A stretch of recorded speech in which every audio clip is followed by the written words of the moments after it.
আসসালামু আলাইকুম। Welcome to Urmi's kitchen. সবাই কেমন আছেন? নিশ্চয়ই ভালো আছেন। আল্লাহর রহমতে আমরাও ভালো আছি। আজ নিজেদের গাছের সিম পেড়ে রান্না করব। আর নিজেদের গাছের সিম পেড়ে রান্না করতে খেতে কিন্তু খুব মজা হয়েছিল। আর নিজেদের গাছের সবজি খেতে আসলে খুব ভালো লাগে। এই সিম গাছ থেকে আমি সিম পেড়ে নিয়েছিলাম। আর এমনিতেই দেখা যাচ্ছে না সিম, ভেতরের দিকে আসলে অনেক সিম ছিল। আমি ভেতরের দিক থেকে সিমটা পেড়ে নিব। আর নিজেদের গাছের সবজি পেড়ে নিতে আসলে খুব ভালো লাগে নিজের হাতে। আর এখন আমি এই সিমগুলোকে পেড়ে নিয়েছি। দেখুন কত সুন্দর সিম। নিজেদের গাছের সিম খেতে কিন্তু অন্যরকম। এখানে সিমকে কেটে নিয়েছি আর দিয়েছি একটা বেগুন আর একটা আলু দিয়েছি। সিমের মধ্যে আলু ছাড়া আসলে ভালো লাগে না। এখন চুলায় বসিয়ে দিয়েছি রান্নার জন্য। এখানে দিয়েছি পেঁয়াজ,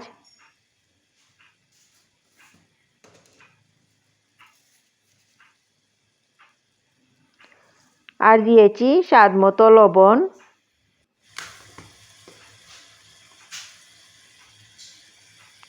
এক চামচ মরিচের গুঁড়া দিয়েছি। 1.5 চামচ মরিচের গুঁড়া দিয়েছি।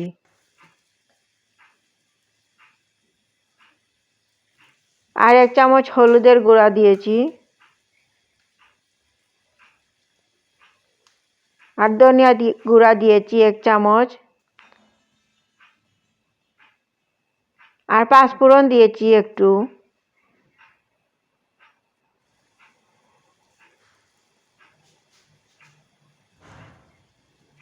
আর পরিমাণ মতো তেল দিচ্ছি।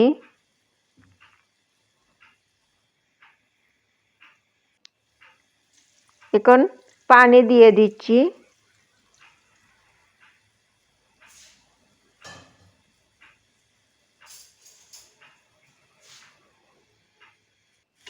এখন নেড়ে চেড়ে দিচ্ছি, ভালো করে মিশিয়ে নিচ্ছি মশলা আর সবজিগুলোকে।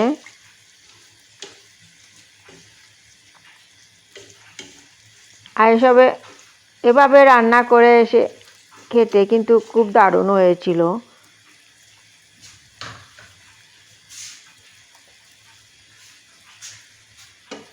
এখন ঢাকনা লাগিয়ে রান্না করব। কিছুক্ষণ রান্না করার পর দেখুন বলক ওঠা শুরু হয়েছে। এখন আমি নেড়ে চেড়ে দিচ্ছি।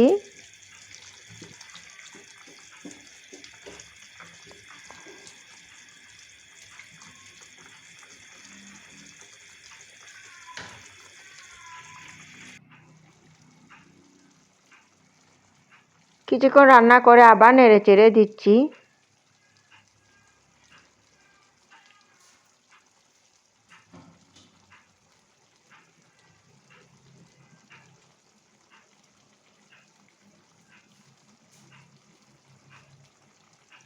এই বড় মাছের কাঁটা দিয়ে আমি রান্না করব। সেজন্য বড় মাছের কাঁটাকে আমি ধুয়ে পরিষ্কার করে নিয়ে এখন আমি সিমের মধ্যে দিয়ে দিচ্ছি, সবজির মধ্যে দিয়ে দিচ্ছি।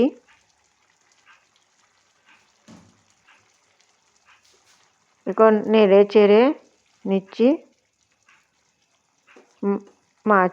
মাছের কাঁটা দিয়ে।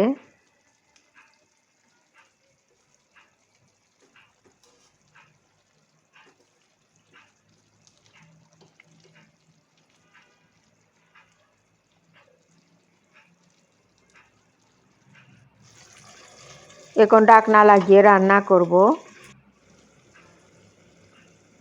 কিছুক্ষণ রান্না করার পর এখন আমি দিয়ে দিব ধনিয়ার পাতা।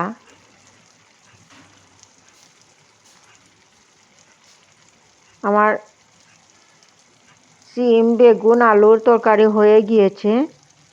আর ধনিয়ার পাতা আসলে যত বেশি দেওয়া যায় সিম তরকারির মধ্যে খেতে খুব মজা হয়।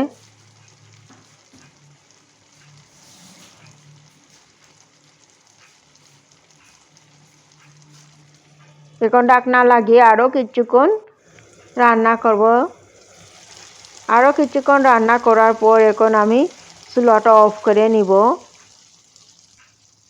আমার সিম দিয়ে আলু বেগুন তরকারি হয়ে গিয়েছে আর খুব মজার হয়েছিল। ভালো থাকবেন। আল্লাহ।